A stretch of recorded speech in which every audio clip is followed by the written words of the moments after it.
অনেক সময় দেখি যে হিপ জয়েন্টে নানা ধরনের সমস্যা হয়ে থাকে। একেবারে অনুষ্ঠানের শুরুতে আপনার কাছে যে বিষয়টি জানা রয়েছে সেটি হচ্ছে কি, কি সমস্যা আমরা বেশি দেখতে পাই? আমরা যদি শৈশবকাল থেকে যদি শুরু করি জন্মগতভাবে, তাহলে দেখা যায় যে ডিডিএইচ একটি সমস্যা হুম, আছে, হুম, হুম, যেটা জন্মের পরবর্তীতেই এটা ধরা পড়ে। হুম, এবং দেখা যায় যে যখন বাচ্চাটি কোলে অবস্থান করে, তখনই পায়ের ছোট বড় দেখা যায়। তার মানে হচ্ছে যে বাচ্চাটি মায়ের পেটে থাকা অবস্থাতেই এটা সরে গিয়েছিল। হুম, এটা একটা।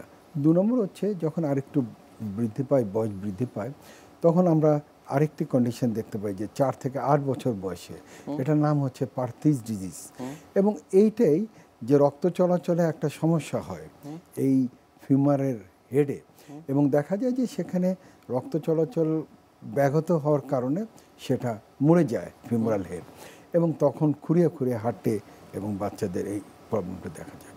এরপরে আমরা দেখতে পাই যে হিপ জয়েন্টে টিবি হচ্ছে বা ইনফেকশন হচ্ছে, হুম, প্রায় হুম, প্রায় আমরা দেখতে পাই যে তাদের ইনফেকশন হয়, টিউবারকুলোসিস মোস্ট কমনলি।